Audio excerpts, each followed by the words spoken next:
A falta de unidade no MDB para essas eleições chegou à Justiça. O Diretório Estadual de Alagoas, presidido por Renan Calheiros, quer suspender a convenção que tem como objetivo oficializar a candidatura de Simone Tebet. As informações completas na reportagem de Carolina Abelim. O Diretório Estadual do MDB em Alagoas entrou no Tribunal Superior Eleitoral com um pedido de suspensão da convenção do partido, marcada para amanhã, quando a candidatura de Simone Tebet à presidência deve ser confirmada. A ação foi apresentada por Hugo Caju, aliado do senador Renan Calheiros. Caju representa o diretório na convenção. Ele justifica o pedido alegando que a plataforma escolhida para a reunião não é capaz de garantir o sigilo do voto. Em vídeo publicado nas redes sociais, o presidente do diretório alagoano do MDB, Renan Calheiros, que já declarou abertamente apoio à candidatura de Lula, deixou claro que a motivação é outra. A pré-candidatura do MDB continua marcando passo ou em queda livre em algumas sondagens. Levar o partido para esse cadafalso eleitoral e sacrificar seus quadros competitivos é desaconselhável. E por isso, a judicialização da convenção para transferirmos a sua realização para o último dia do prazo eleitoral. O MDB Nacional se manifestou pela internet dizendo que vai responder ao TSE a ação ingressada pelo MDBista Hugo Caju. Afirmou que a assessoria jurídica do partido tem plena convicção de êxito porque o MDB confia na segurança do sistema eletrônico de votação, como a maioria dos brasileiros. Diogo Schelp, o que estaria acontecendo então no MDB? Estaria dividido? Qual deve ser o futuro da candidatura de Simone Tebet? Quando será que a gente vai descobrir? Já está bem em cima da hora, né?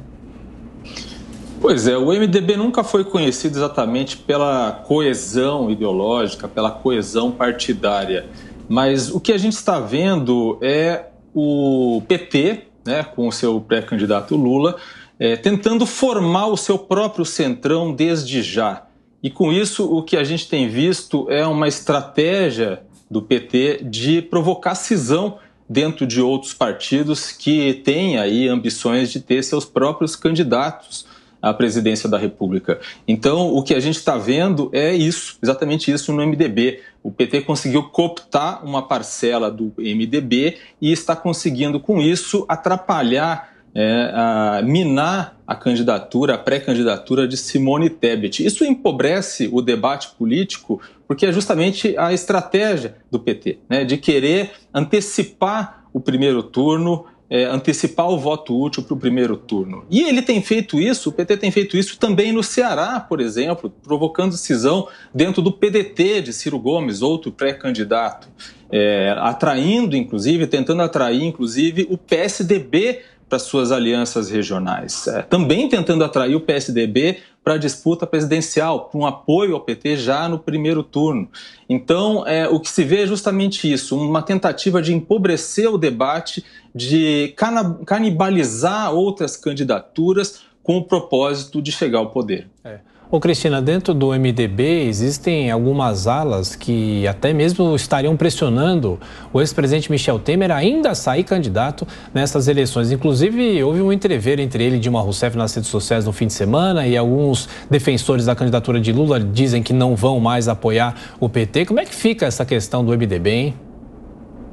O MDB sempre foi um partido rachado internamente, né? A gente viu agora mais recentemente o PSDB escancarar esse racha interno, então alguns partidos ao longo do tempo vão sofrendo divisões internas que acabam ficando insustentáveis. Mas o MDB sempre foi rachado internamente. E vamos lembrar que o MDB sempre esteve de mão dadas com o PT. Você citou aí, Michel Temer foi vice de Dilma. Aquele povo que gritava fora Temer esqueceu que votou no Temer. O Temer foi eleito junto com a Dilma. Não foram os opositores do PT que colocaram Temer na presidência da República. E agora a gente está falando de Renan Calheiros e sua ala dentro do MDB, né? Renan Calheiros subiu em carroceria de caminhão, de caminhonete com Haddad, abraçado ele, o filho e o Haddad na campanha de 2018. Lula sempre esteve de mão dadas com Renan Calheiros. Renan Calheiros já recentemente fez reunião com outros senadores para para se posicionar contra a pré-campanha de Simone Tebet. Então, já antes de oficializar-se a campanha dela, já havia esse racha escancarado por conta dessa reunião de senadores capitaneada por Renan Calheiros. Ela vai sofrer internamente e, se ela vencer essa batalha, eu acho que chega muito desgastada na disputa oficial, que é a da presidência da República. A aposta do MDB já foi feita, Mota, ou ainda não? Ainda dá tempo de mudar? A última pesquisa a gente acompanhou há pouco, a Simone aparece com 4 pontos de intenção de voto, com a margem de erro pode ter 2, pode ter 6, mesmo assim dá para até outubro, são cerca de 2 meses, chegar na briga lá com quem está com 35, 44 pontos, a polarização, os principais candidatos? Eu acho difícil essa candidatura ter futuro, Adriana, como eu já disse aqui várias vezes. O problema não é a figura da Simone, o problema é a falta de alguma proposta nova, de alguma ideia, é a falta de alguma coisa que explique a de viver, de existir dessa chamada terceira via, né? Hoje nós vemos na disputa presidencial claramente colocadas sobre a mesa 2 visões do mundo, né? Uma que diz, olha, o Estado vai fazer tudo por você, o Estado vai resolver tudo para você, e a outra que diz, o mais importante de tudo é você ter liberdade e você tem que ganhar o seu próprio sustento, você tem que ser independente, não dependa do Estado. Você tem o outro lado que diz assim, o bandido é um pobre coitado, ele não que faz, prender não adianta, a gente precisa acolher os criminosos, e você tem um lado que diz, olha, a lei tem que ser dura, o bandido tem que ter uma punição proporcional ao crime que ele cometeu. Essas visões do mundo estão colocadas na mesa. E aí tem gente que usa o bom senso, o discernimento para escolher uma, tem gente que se deixa levar, né, pela mesma conversinha fiada e escolhe a outra. Agora, qual é a alternativa para isso? É o que a terceira via deveria apresentar. Aí o MDB está fazendo o jogo que o MDB sempre fez, né? É a política pela política, a política como um instrumento, pura e simplesmente como um instrumento para chegar ao poder. A gente estava falando agora há pouco da CPI da Covid, né? Daquele circo, não há outra forma de definir aquilo. Vale lembrar que esse Renan Calheiros, que acabou de aparecer aqui, né, defendendo a aliança com o PT e defendendo que a candidatura da seja esquecida, esse Renan Calheiros foi o relator da CPI do Covid.